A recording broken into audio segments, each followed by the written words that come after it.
When my grandmother turned 79, the people she loved most did not even bother showing up. My parents were posting ski photos from Aspen. My brother sent a 2-word text, and she spent her birthday sitting alone beside a cake she baked herself. I thought that was the worst thing our family had ever done to her. I was wrong. Because the next day, 2 strangers arrived, carrying a folder that revealed exactly why everyone had suddenly stopped caring about Grandma. By the time the truth came out, the family golden child had lost everything. I would left Hartford at 5, still in my work flats, a gas station bouquet on the passenger seat. 3 hours on. 95. Then, the back roads through Briarwood, where the oaks arch over the pavement like a cathedral ceiling. I pulled into her gravel driveway at 8:12. The porch light was on. Every other window was dark. Inside, the kitchen table told the whole story. 8 place settings. A centerpiece of dried hydrangeas she would arrange that morning. The cake sat in the middle. Vanilla buttercream roses. 79 spelled out in pink gel. The candles burned down to waxy nubs, stuck in the frosting. A gallon of Neapolitan had sweated through its carton onto the tablecloth. She was sitting at the head of the table in her lavender cardigan, hands folded around a glass of water. Nora. She smiled, then frowned. Is it Tuesday? It is Saturday, Gran. Your birthday. Oh. She touched the cake. I thought I was making this for the church bake sale. I set the flowers in a mason jar and fixed her a plate. We ate cake with our hands because neither of us felt like washing forks. I sang happy birthday twice because halfway through the first time she asked me to start over. At 10, I carried her to bed. She weighed nothing. Her wrist was the width of a paper towel roll. As I pulled the quilt to her chin, she grabbed my hand. Her eyes went sharp, focused, like a radio catching a signal through static. They think I do not notice, she whispered. I waited for more. She was already asleep. I should tell you who I am in this family. The Caldwells of Briarwood are a particular kind of Connecticut comfortable. My father Gregory managed regional accounts for an insurance brokerage until he could golf 3 times a week and call it consulting. My mother Diane organized charity galas and sat on the library board. My brother Aaron ran a small construction development firm, Aaron Caldwell Properties, and owned a German sedan that cost more than my annual salary. Then there was me, the paralegal. I worked at a 4-person elder law firm in Hartford. Wills Trust's guardianship filings. I earned $47,000 a year and studied for the bar at night. My family called me the paperwork one. At holiday dinners, Diane would tilt her head and say, Nora is still doing her little legal assistant thing, like I was selling friendship bracelets at a farmer's market. I did not argue. I read fine print.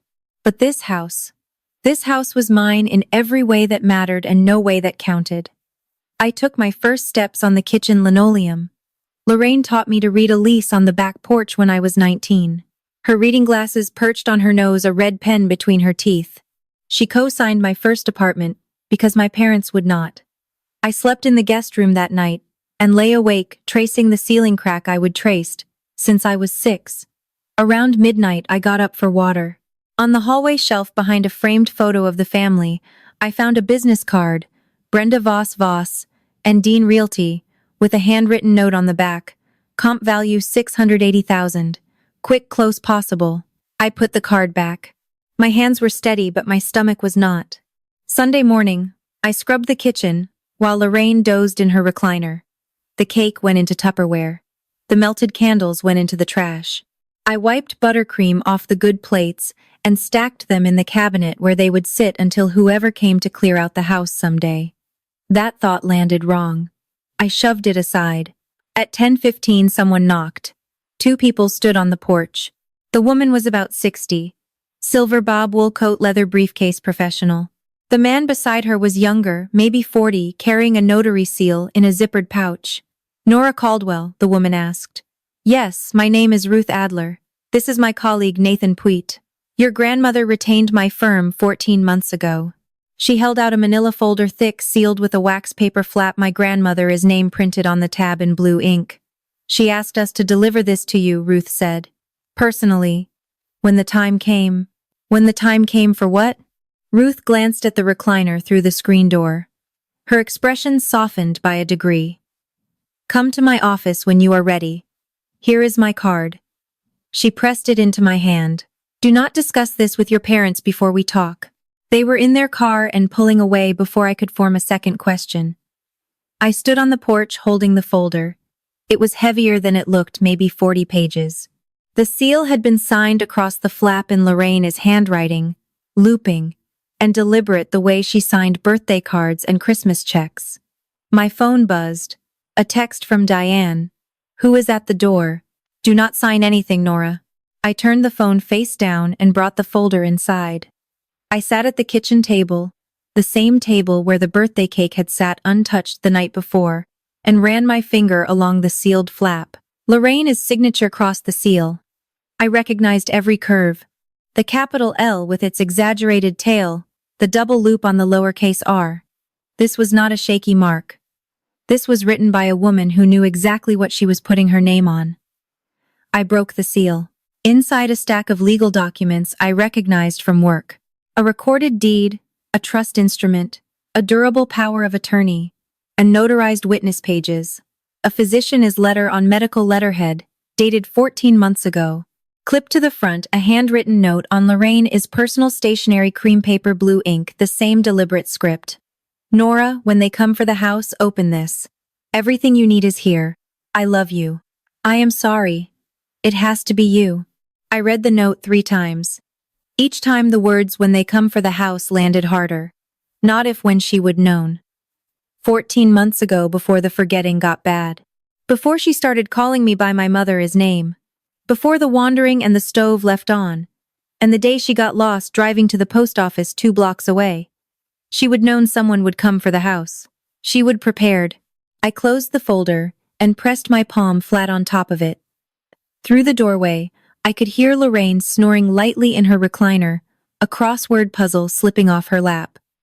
She would hired a lawyer. She would sign documents. She would left me instructions. That note did not let me sleep that night. I lay in the guest room with the folder on the nightstand, watching the ceiling, listening to the house breathe. Monday morning, I called in sick to work for the first time in 3 years. Something in me said to stay. I found it while taking out the recycling. A lockbox. A realtor's combination lockbox, clamped to the gas meter behind the hydrangea bushes, tucked just out of sight from the front walk. I knew what it was immediately. I would seen them on every listing in Briarwood. Somebody had been showing this house. I went back inside and opened Lorraine's mail pile. 3 weeks of unsorted envelopes on the hallway table buried between a phone bill and a coupon flyer. I found a listing sheet off market printed on Voss and Dean Realty letterhead. The same Brenda Voss from the business card behind the photo frame. 4 bedrooms. 2.5 baths, original hardwood quarter-acre lot listed at $680,000, $50,000, under the most recent comp in the neighborhood. In the kitchen junk drawer, I found the worst of it. A purchase agreement unsigned but filled in. Buyer Stonewall Capital Group Limited Liability Company cash offer, 30-day close. Seller is signature line left blank, but someone had penciled L. Caldwell in block letters below it, like a rehearsal. The listing agent was Brenda Voss. The contact on the buyer's side was a name I did not recognize. But the seller's representative listed on the agreement was Aaron Caldwell, my brother. I sat on the kitchen floor and spread the pages around me like a paper mosaic, the lock, the listing sheet, the purchase agreement, Brenda's card, a sticky note in Diane's handwriting. Closing target, November 15th. That was 3 weeks away. I picked up the folder from the nightstand, and this time I opened it to the first page of the trust instrument. I read every word. I called my mother at 6 that evening. Oh, Nora. Diana's voice had that specific warmth. The one she used on parish volunteers and restaurant hostesses. Bright managing. How is Gran doing? We had the most wonderful time in Aspen. The snow was just divine. There is a lockbox on her gas meter. Silence. 2 seconds. 3. Sweetheart, that is being handled. Dad and Aaron have been working with a lovely agent to find a suitable transition plan for your grandmother. You know she cannot keep up this big house on her own. There is a purchase agreement in her kitchen drawer. Nora. The warmth dropped 1 register. This is a family decision between your father, your brother, and me. We have been managing Grana's affairs for months.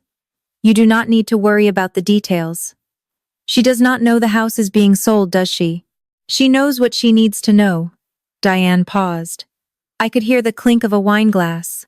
Aaron's company is in a difficult stretch. The house can fund a proper care facility for Gran and help your brother through a rough patch. It is the responsible thing. It is her house, Mom. Nora. The register dropped again. All the way to the basement. Cold. Final. Your grandmother has dementia. She leaves the stove on. She got lost driving to the post office. She is not the person who should be making decisions about a 680,000 asset. Then she said it. She will not remember the house by Christmas. The line hummed between us. Then it is a good thing I remember, I said. I hung up. I picked up the manila folder and Ruth Adler's business card. I held them side by side under the kitchen light. Tomorrow, I would drive to Hartford. Tonight, I had reading to do. Ruth Adler's office was on the second floor of a converted brownstone on Asylum Avenue. The waiting room had faded oriental rugs, framed diplomas from Yukon Law, and a small brass sign that read Adler and Associates Elder Law and Estate Planning. I would called at 7:30 that morning. Her receptionist put me through in under a minute, which, if you know anything about law offices, tells you they were expecting the call. Miss Caldwell. Ruth's voice was the same measured calm from the porch. I am glad you reached out. Can you come in today? I drove the 3 hours again. Ruth met me in a conference room with a pot of Earl Grey and a box of tissues she placed exactly between us on the table without comment. Your grandmother came to me 14 months ago, she began. Early August of last year. She would had an episode, got disoriented driving, ended up 2 towns over, could not remember how to get home. A neighbor brought her back. She called me the next morning. She already knew you. She knew my firm. Her friend Dorothy had used us for a trust. Your grandmother came in alone. She was sharp-focused. Ruth paused, scared. Of what? Of exactly what is happening now. Ruth folded her hands. She told me, my son will do whatever Diane tells him, and Diane will sell the house the minute I cannot stop her.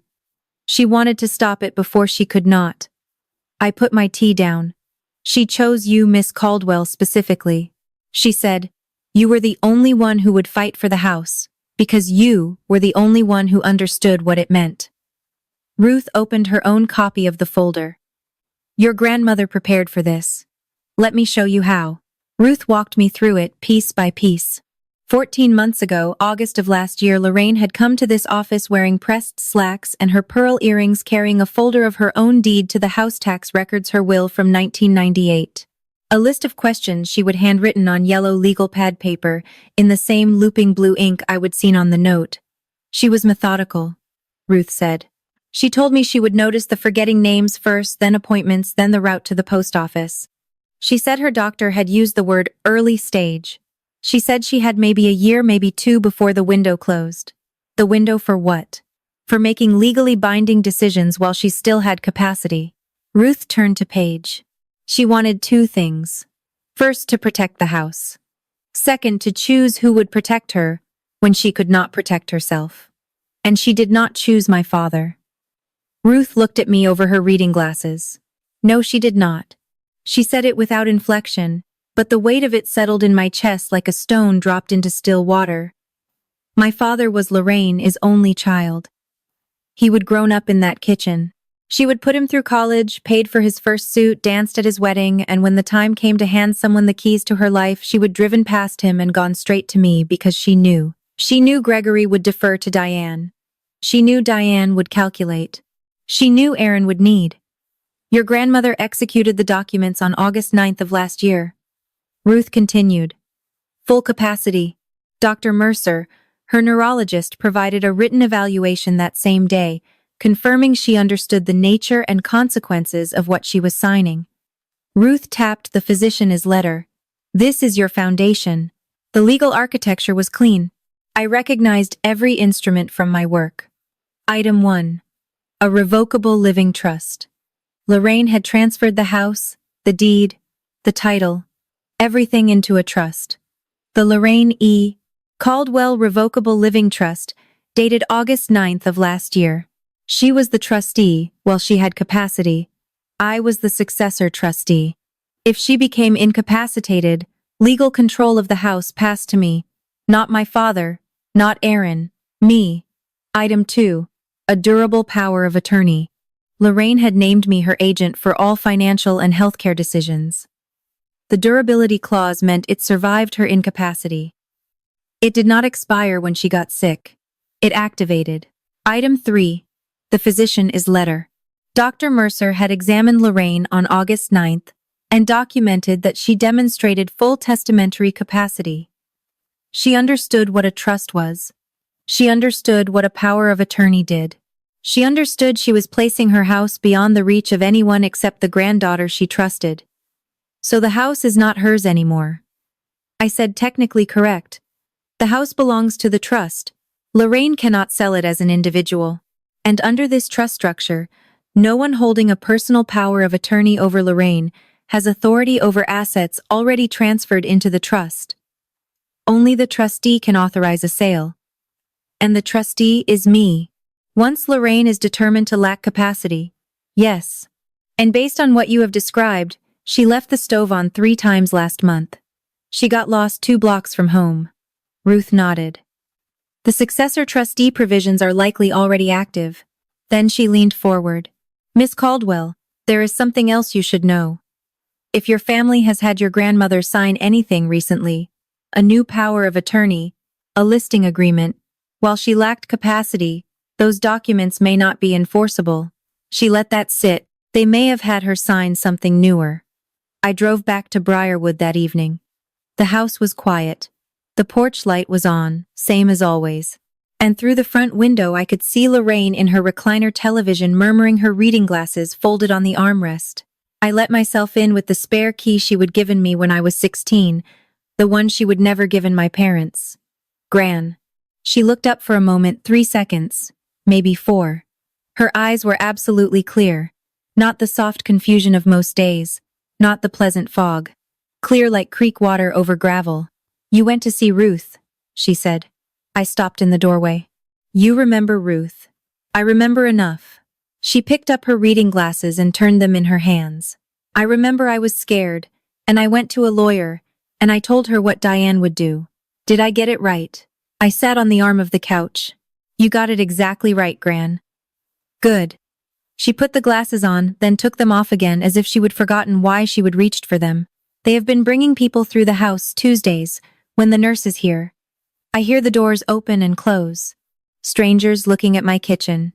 I know. Your father will not look at me when he visits. He talks to the walls. She pressed her lips together. Aaron brought papers. I do not remember what I signed. I took her hand. It does not matter what you signed. You already took care of it.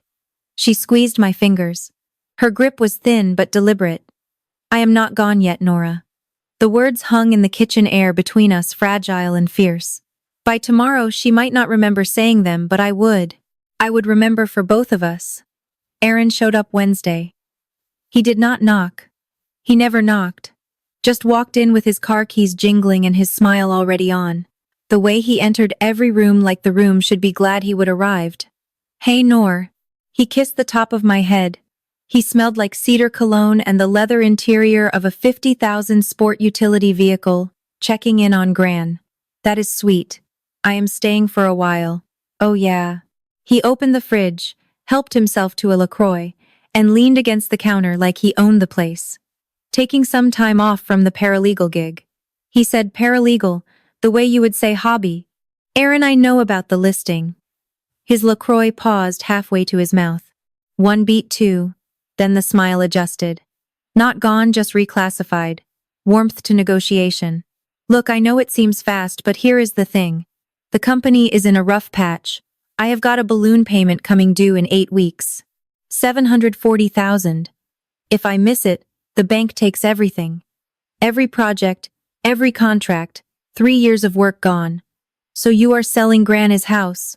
I am helping the family manage an asset that Gran cannot manage herself. He set the can down. Nora, the money solves everything. Gran gets a nice facility. Dad and Mom stop worrying. I keep my business. Everybody wins except Gran. Gran does not know what day it is. She knows people are walking through her house. Aaron's jaw tightened. He stepped closer. Do not make this difficult. We are family. Family helps family. Is that what you told her when you brought the papers? He stared at me. Then the smile came back, but harder now. Performative. It is basically sold already, Nora. The closing set. He left his empty can on the counter and walked out without rinsing it. That night, I searched in the bottom of the hallway credenza behind a stack of old guideposts magazines. I found what they would had her sign, a power of attorney dated September 3rd, barely 2 months ago. It named Gregory Caldwell as Lorraine is agent for all financial and property decisions. Stapled to it was a listing authorization for the house, also dated September 3rd, granting Aaron Caldwell the right to act as seller, is representative. I carried both documents to the kitchen table and laid them beside the originals from Ruth's folder. The signature differences hit me before I finished unfolding the pages. Lorraine is trust documents from 14 months ago. Strong pen pressure, the loops clean and confident, every letter connecting to the next, with that distinctive tail on the capital L. I knew this hand. This was the woman who had written grocery lists in cursive and signed my high school permission slips with a fountain pen. The September power of attorney trembling lines. The L barely rose above the baseline. The loops collapsed. The pen had lifted between letters, leaving gaps where flow should be. This was not the hand of a woman who understood what she was signing. This was the hand of a woman who was told where to press down. I pulled up the calendar on my phone and checked the date.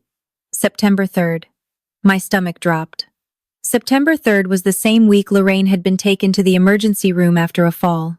I would received a text from Diane. Gran took a tumble. Nothing serious. She is resting. And thought nothing of it. The discharge summary, which I found in the mail pile, noted patient disoriented intermittent confusion, recommend neurological follow-up. They would had her sign a power of attorney during the same week she would been hospitalized for confusion. I took photos of everything. Then I called Ruth. Ruth came to the house on Friday. Not her office, the house. She said it mattered that we do this at Lorraine's kitchen table. I understood why the moment she laid everything out. The table was old maple scratched from 50 years of Thanksgivings, stained with coffee rings that Lorraine had always said gave it character.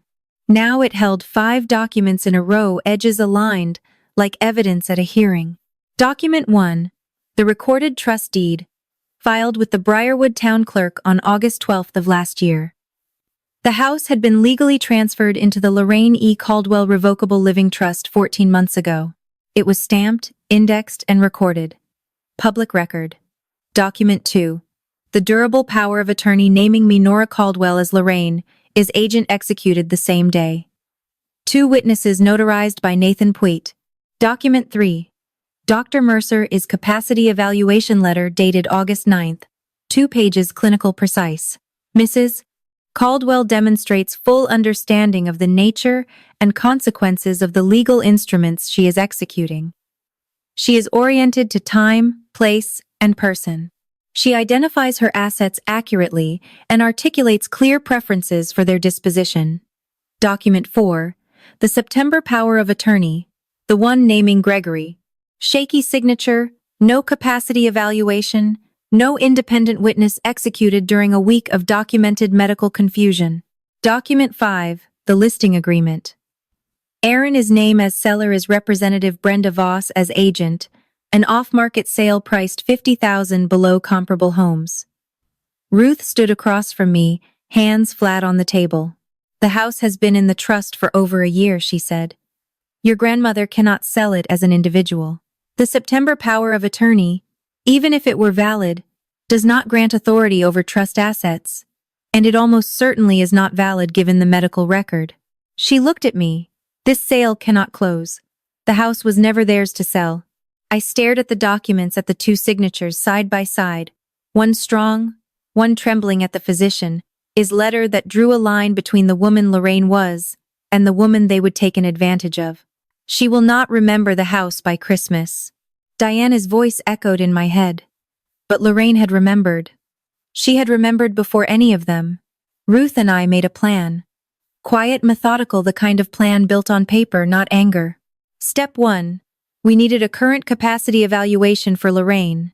Something a court would accept to confirm that the September power of attorney was signed when she lacked the mental ability to understand it. That meant contacting Dr. Mercer, his office, and scheduling a formal neurocognitive assessment. I called Monday morning. The receptionist put me on hold for 11 minutes. When she came back, her voice had a careful, practiced quality I recognized from my own work. The tone people use when they are about to deliver bad news wrapped in protocol. I am sorry, Miss Caldwell, but we have received a request to restrict access to Mrs. Caldwell's medical records. I gripped the phone. Restrict access from whom? I cannot disclose that, but I can tell you the request came in approximately 6 weeks ago, and it specifies that medical records and evaluation results are not to be released to anyone other than the designated family contact. And who is the designated family contact? Pause. Gregory Caldwell. My father. They would locked me out of her medical records. I sat in my car in the clinic parking lot and pressed my forehead against the steering wheel. 6 weeks ago. That was mid-September. Right after they would had her sign the power of attorney, they had not just gotten her to sign. They would built a wall around her. I called Ruth. They restricted her records. Expected. Ruth did not sound surprised. We will file a HIPAA authorization under the durable power of attorney. Your power of attorney predates theirs and names you as healthcare agent. The clinic is legally obligated to honor it. I will send the paperwork today. 2 days later, I had the records. Dr. Mercer agreed to perform a current evaluation. The system works, I told myself slowly, but it works. Diane came to the house on a Thursday evening. She did not bring flowers or food or any of the things you would bring if you were visiting your mother-in-law.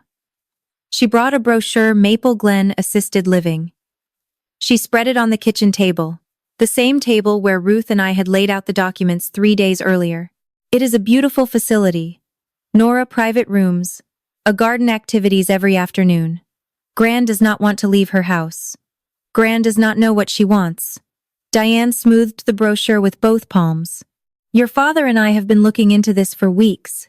If we transition her before Thanksgiving, we can have the house staged and listed by December 1st. I looked at her. She was wearing her church pearls and the cashmere scarf she would bought in Aspen. You are staging the house for the buyer you already have. Diana's expression flickered. Just a flash. The briefest crack in the plaster. Nora, I know this is emotional for you. You have always been attached to this house, but your brother is company, is in real trouble, and this family needs to pull together. By selling a 79-year-old woman is home out from under her. After everything I have done for this family, her voice cracked. Real tears or performative ones? I could not tell. And after 32 years I would stop trying. The papers are already with the title company, she said. The closing is November 15th. This is happening, Nora. She left the brochure on the table. I almost walked away that night. It would have been easier. But if you have ever watched someone decide that an older person is worth, came with an expiration date, you know exactly why I stayed. If this story is hitting close to home, type, I see her in the comments, and subscribe, so you are here for what happens at the closing table. I had 9 days. The closing was set for November 15th at Capital Title Services on Main Street, 3 blocks from the Briarwood Town Green. Diane had booked it like she was booking a dinner reservation. Efficient, final, not open for discussion. I sat in Ruth's conference room the next morning and laid out the options. Option 1, file an emergency petition with the probate court to block the sale. It would work. Ruth was confident, but it would be public, slow, and expensive, and it would give Aaron and Diane time to scramble, time to move Lorraine, time to hire their own attorney, time to muddy the water.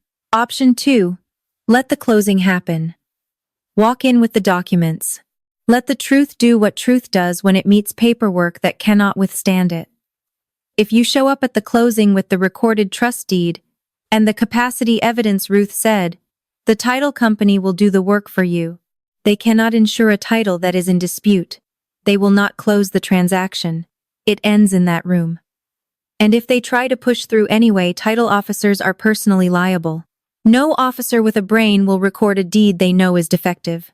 Ruth took off her glasses and set them on the table. This is the quieter path.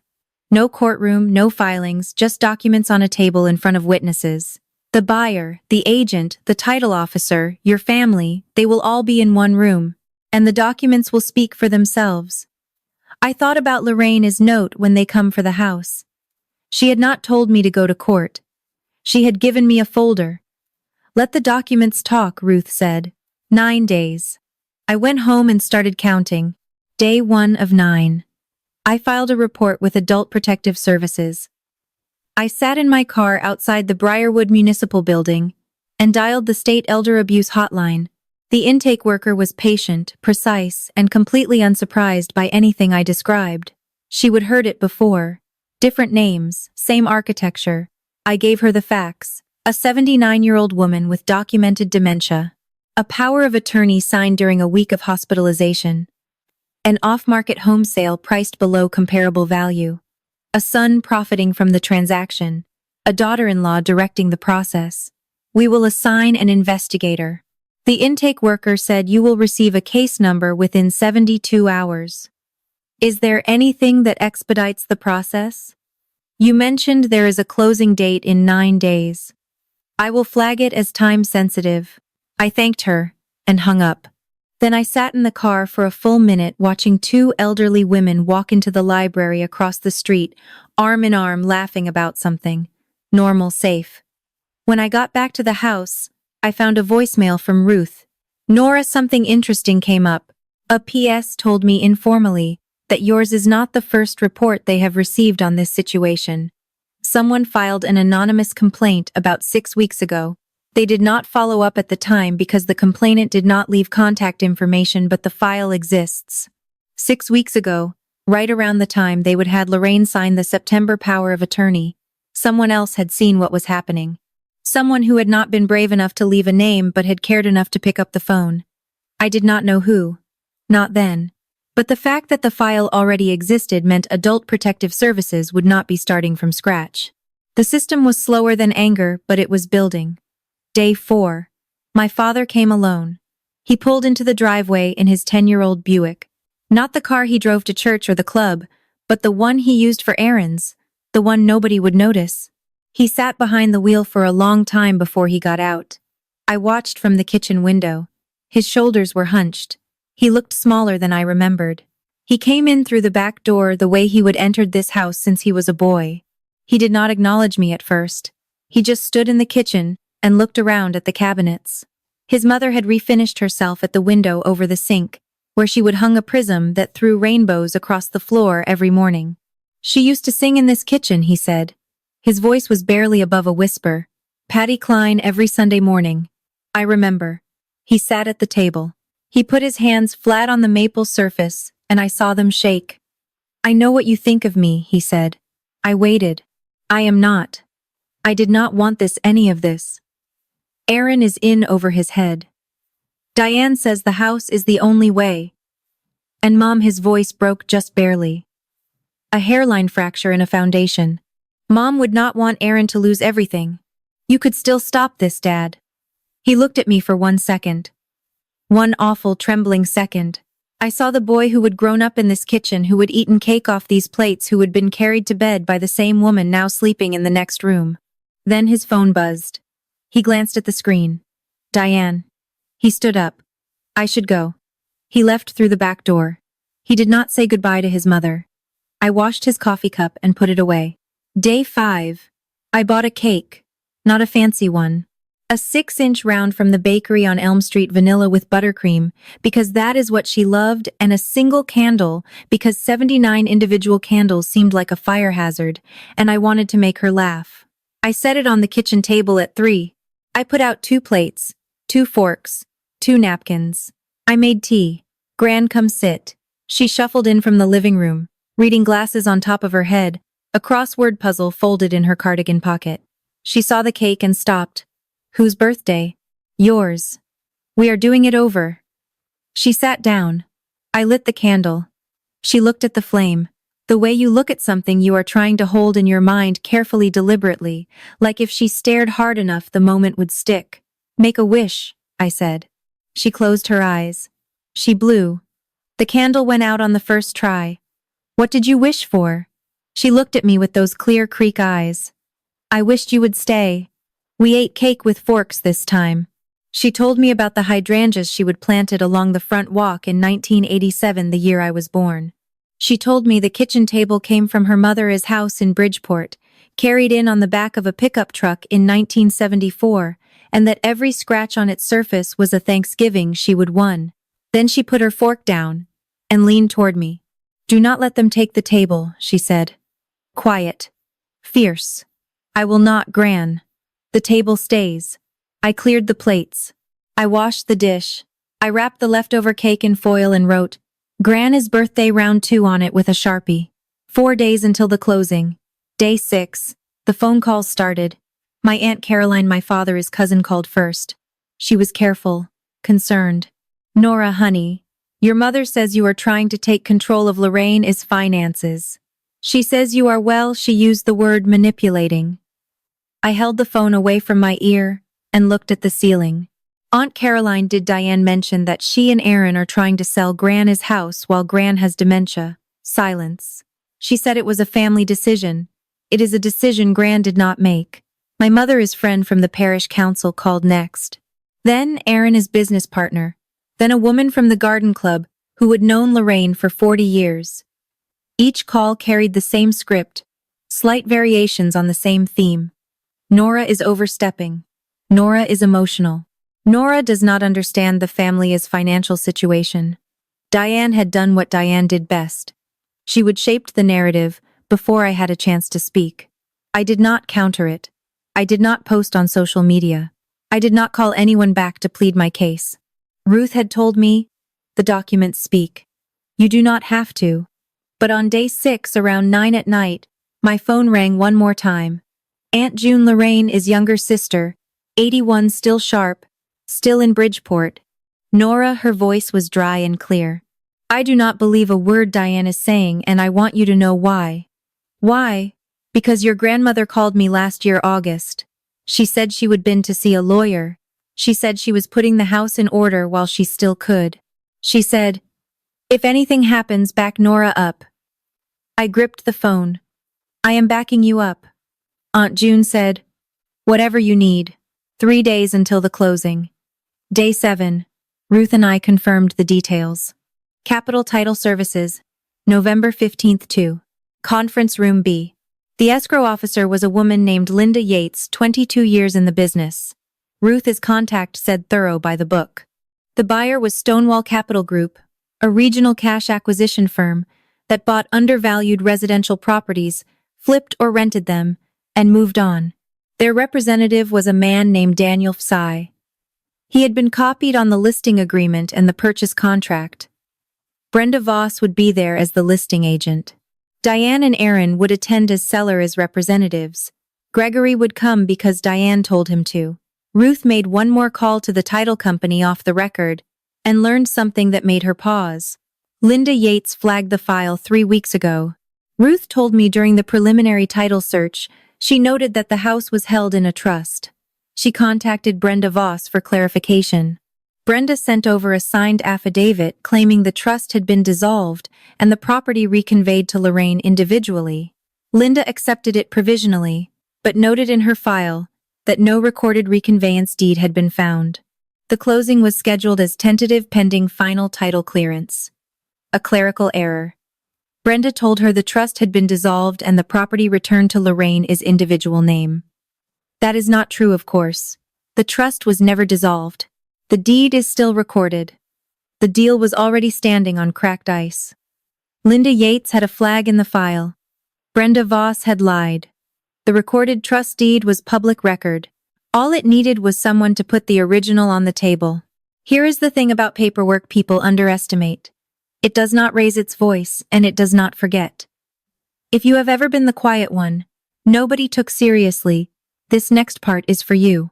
Subscribe and stay with me to the closing table. 2 days left, day 8. Everything was in place. Ruth would attend the closing as Lorraine is attorney of record representing the trust. She would bring certified copies of the recorded trust deed, the durable power of attorney, and the physician's capacity evaluation. Nathan Puig would come as a notary witness. A PS had assigned an investigator named Sandra Weeks. She would not be in the room. That was not how it worked, but she would confirm the case was active and time-sensitive. Whatever happened at the closing would become part of her file.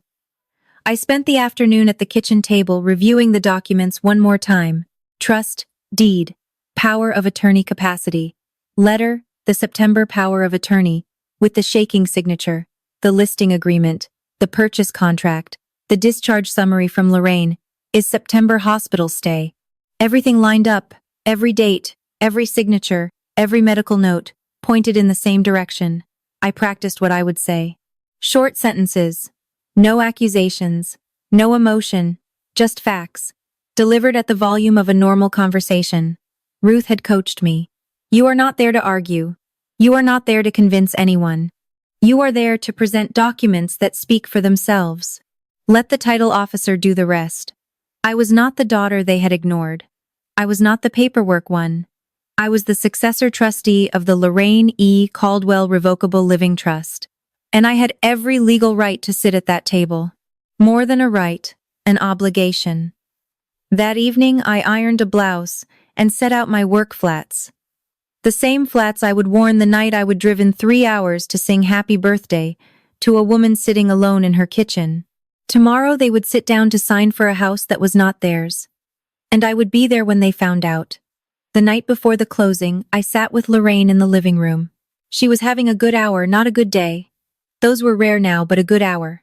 She was working on a crossword, with her reading glasses perched at the end of her nose, filling in the squares with a ballpoint pen. No pencil, because she said pencils were for people who did not trust themselves. Gran, tomorrow is going to be a big day. She did not look up. 7 across. Legal instrument of protection. 5 letters. I smiled. Trust. She wrote it in. Smarty pants. I watched her hand.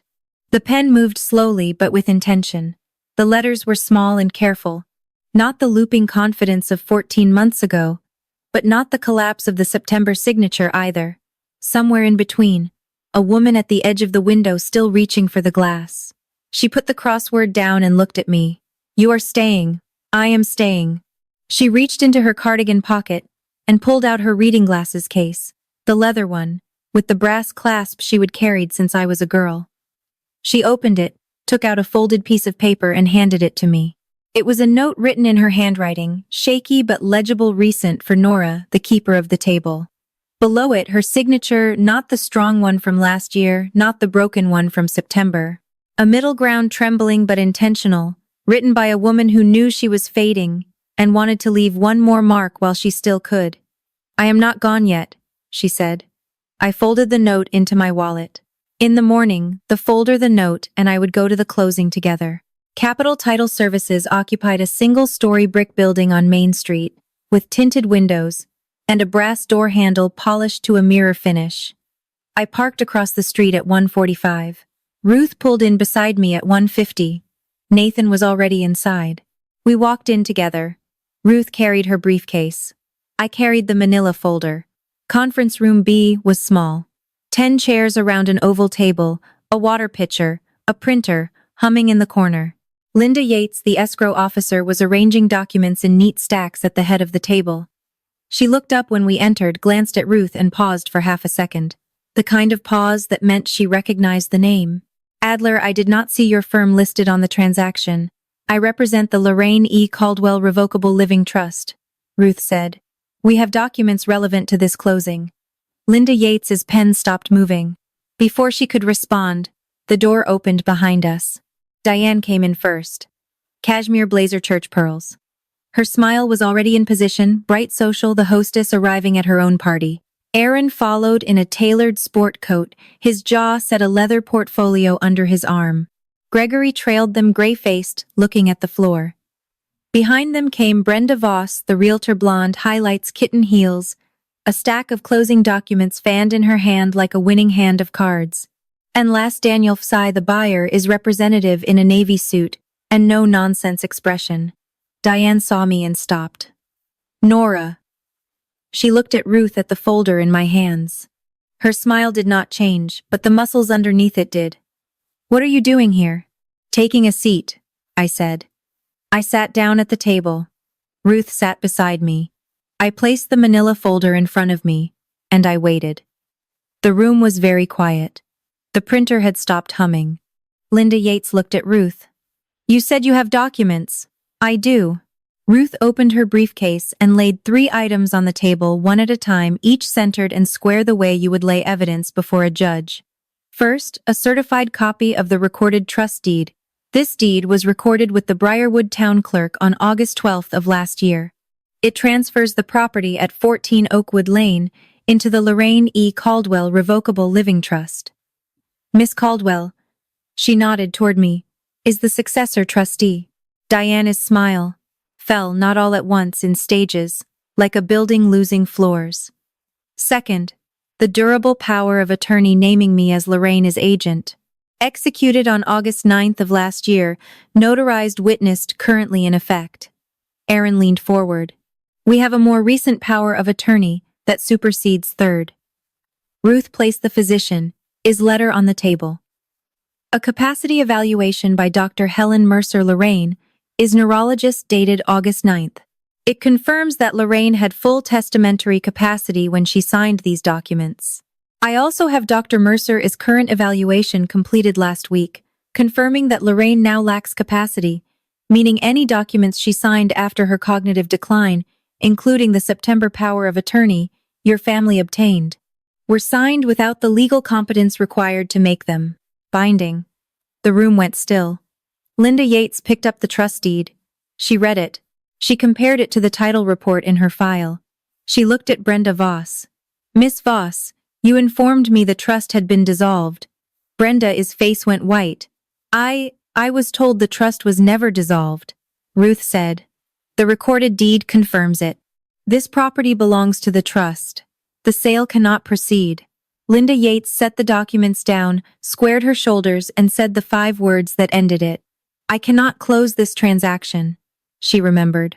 She remembered everything. Daniel Fsai closed his portfolio. Brenda stared at the table. Aaron gripped the armrests of his chair until his knuckles blanched. And Diane looked at me like I would pull the house out from under her feet. The silence lasted 4 seconds. Then Diane broke it. This is ridiculous. Her voice climbed. She stood up, palms flat on the table, pearls swinging. Nora is a paralegal. She has no authority. My husband is Lorraine, his son her only child, and he has a signed power of attorney that gives him full control over a power of attorney signed by a woman who was hospitalized for confusion. The same week, Ruth said. Even measured a power of attorney with no capacity evaluation attached. A power of attorney that even if valid does not grant authority over assets held in a trust. You cannot do this. Aaron stood now too. His voice was not. Diane's theatrical escalation. It was raw. I have a $740,000 payment due in 6 weeks. If this deal falls through, Mr. Caldwell, your financial obligations are not. This office is concern, Linda Yates said. This is my grandmother's house. This is the trust's house, Ruth corrected. Administered by the trustee your grandmother appointed. That trustee is sitting at this table. Aaron turned on me. You are going to destroy this family. I looked at him. I kept my voice at exactly the volume I would practiced. Conversational steady. You tried to sell a 79-year-old woman his home while she sat alone on her birthday eating cake. Nobody came to cut. You had her sign documents during a hospital stay. You lied to the title company about a dissolved trust. And you are telling me I am the one destroying this family. Aaron's mouth opened closed. His fists were clenched at his sides. Diane was crying now. Loud, messy sobs. After everything I have done, Gregory sat motionless. He had not spoken since he would entered the room. He stared at the trust deed at his mother's signature, and I could see him doing the math. She would plan this. She would gone around him. She looked at her only son and decided he was not enough. Daniel Fsai stood. I think we are done here. He nodded to Linda Yates and walked out. Brenda Voss was already gathering her things, avoiding eye contact with everyone. Ruth spoke into the quiet. For the record, an Adult Protective Services investigation into the financial exploitation of Lorraine Caldwell is currently active. The September power of attorney will be formally challenged. Any further attempts to sell, encumber, or transfer trust property without the trustee's authorization will be treated as a legal matter. Diane stopped crying. She stared at Ruth, then at me, the tears still wet on her cheeks, but the expression underneath them shifting from grief to something harder. You will regret this, she said. When Aaron loses his company, when your father has nowhere to turn, when this family falls apart, you will remember that you did this. I stood up. I picked up the manila folder and placed it in my bag. I looked at my mother, at the cashmere, the pearls, the tears she would learn to deploy like weather. You do not get to decide what she is worth, I said. Then I turned to Linda Yates. Thank you for your professionalism, Miss Caldwell. Linda nodded. I will be documenting this closing as void and flagging the file. You will receive confirmation by email. I walked out of conference room B. Ruth followed. Nathan held the door. The November air hit my face cold and clean, and I stood on the sidewalk for 10 full seconds before I remembered to breathe. Ruth touched my elbow. You did well. I did what she asked me to. That is what I mean. I drove back to Oakwood Lane with the folder on the passenger seat, exactly where the gas station bouquet had been 9 days ago. The house was still there. The hydrangeas were still along the front walk. The porch light was on. I went inside and found my grandmother asleep in her recliner, crossword in her lap, reading glasses on. I knelt beside her chair and tucked the quilt around her shoulders. It is done, Gran, I said. The house is safe, she stirred. Her hand found mine. The same thin grip, the same paper towel roll wrist. Her eyes opened cloudy at first, then clearing for just a moment. Nora, I am here. Did you keep the table? I laughed. A real one. The kind that comes up from somewhere deep and surprises you. I kept the table. She smiled. Small, certain. Good girl. She closed her eyes. Within a minute, she was asleep again, her breathing slow, and even the crossword puzzle rising and falling on her chest. I sat on the floor beside her recliner and looked at the kitchen through the doorway, at the maple table, scratched and coffee-stained, still standing where it had stood since 1974. The folder was in my bag. The note was in my wallet. The house was in the trust. And for the first time in 9 days, the counting stopped. Here is what happened after Aaron's balloon payment came due 8 weeks later, right on schedule. He missed it. The bank initiated foreclosure proceedings on his development projects. 3 half-finished townhomes in Glastonbury and a commercial lot in Wethersfield. Aaron Caldwell Properties filed for Chapter 7 bankruptcy in January. He sold the German sedan. Last I heard, he was working as a project manager for someone else, his firm making a third of what he had made before. He never called to apologize. Diane is standing in Briarwood, fractured. Not all at once. Reputations erode slowly in small towns, but the story leaked. People talk. Aunt June talked. Linda Yates documented everything in the closing file. The church group chat, the one where Diane had posted her Aspen selfie, went quiet around her. She stopped attending the library board. She and Gregory moved to a condo in West Hartford in the spring. My father emailed me once in March. 3 sentences. I should have done more. I know that now. I am sorry. I read it twice. I did not respond. Some apologies are too late to be anything but a record of what a person knows they should have said. APS substantiated the complaint. Over the following 3 months, through 2 probate hearings that no one in my family contested, the September power of attorney was formally voided. The court appointed me as Lorraine's legal guardian and confirmed my role as permanent trustee of her trust. I deferred my bar exam. I took a leave of absence from the firm. I moved into the guest room at 14 Oakwood Lane, the one with the ceiling crack I would traced since I was 6. And I became the person who made sure Lorraine Caldwell ate dinner, took her medication, and sat on the porch in the afternoons, when the light came through the hydrangeas. It was not the career step I would planned. It was the right one. On a Tuesday in April, I baked a cake, vanilla with buttercream, nothing fancy. I set it on the kitchen table, The table from Bridgeport, the one that had survived 50 years of Thanksgivings and one attempted theft. Lorraine came in from the living room, crossword in hand. Whose birthday? Nobody is. It is Tuesday. We are having cake because it is Tuesday. She sat down. She picked up a fork. She took a bite and closed her eyes. This is my recipe, she said. It is good. She took another bite. Do not change it. We ate in the kitchen with the afternoon light striping through the window. The prism still hung above the sink, throwing small rainbows across the floor. The table held.